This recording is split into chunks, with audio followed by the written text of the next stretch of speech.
شروع اللہ کا نام لے کر جو بڑا مہربان نہایت رحم والا ہے۔ بے شک انسان پر زمانے میں ایک ایسا وقت بھی آ چکا ہے کہ وہ کوئی قابل ذکر چیز نہ تھا۔ ہم نے انسان کو ملے جلے نطفے سے پیدا کیا تاکہ اسے آزمائیں، تو ہم نے اس کو سنتا دیکھتا بنایا، یقیناً ہم ہی نے اسے رستہ بھی دکھا دیا۔ اب خواہ شکر گزار ہو خواہ ناشکرا۔ بے شک ہم نے کافروں کے لیے زنجیریں اور طوق اور دہکتی آگ تیار کر رکھی ہے۔ جو نیکوکار ہیں وہ ایسی شراب پیئیں گے جس میں کافور کی آمیزش ہوگی۔ یہ ایک چشمہ ہے جس میں سے اللہ کے بندے پیئیں گے اور اس میں سے چھوٹی چھوٹی نہریں نکال لیں گے۔ یہ لوگ نظریں پوری کرتے ہیں اور اس دن سے جس کی سختی پھیل رہی ہوگی خوف رکھتے ہیں، اور باوجود کہ ان کو خود کھانے کی چاہت ہوتی ہے مگر فقیروں اور یتیموں اور قیدیوں کو کھلاتے ہیں، اور کہتے ہیں کہ ہم تم کو محض اللہ کی خوشنودی کے لیے کھلاتے ہیں، نہ تم سے بدلہ چاہتے ہیں اور نہ شکر گزاری۔ ہم کو اپنے پروردگار سے اس دن کا ڈر لگتا ہے جو چہروں کو بگاڑنے والا اور بڑی سختی والا ہوگا۔ چنانچہ اللہ ان کو اس دن کی سختی سے بچا لے گا اور تازگی اور خوشی عنایت فرمائے گا، اور ان کے صبر کے بدلے ان کو بہشت اور ریشمی لباس عطا کرے گا۔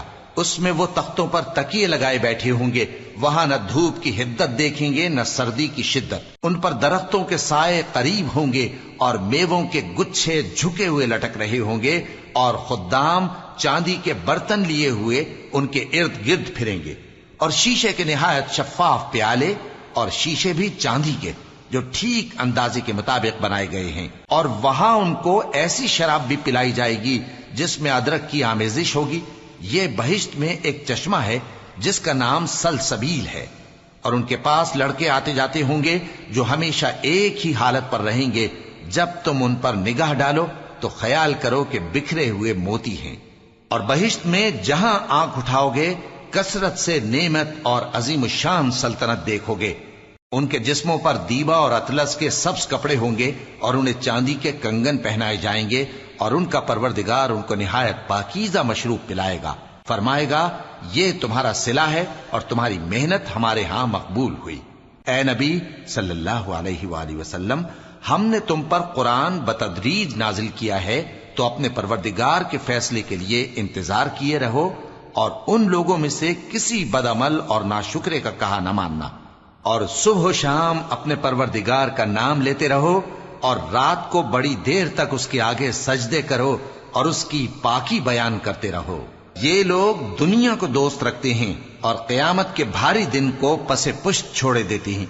ہم نے ان کو پیدا کیا اور ان کے جوڑ جوڑ کو مضبوط بنایا، اور اگر ہم چاہیں تو ان کے بدلے انہی کی طرح اور لوگ لے آئیں۔ یہ قرآن تو نصیحت ہے، جو چاہے اپنے پروردگار کی طرف پہنچنے کا راستہ اختیار کر لے، اور تم کچھ بھی نہیں چاہ سکتے مگر جو اللہ کو منظور ہو۔ بے شک اللہ جاننے والا ہے، حکمت والا ہے۔ وہ جس کو چاہتا ہے اپنی رحمت میں داخل کر لیتا ہے، اور ظالموں کے لیے اس نے دکھ دینے والا عذاب تیار کر رکھا ہے۔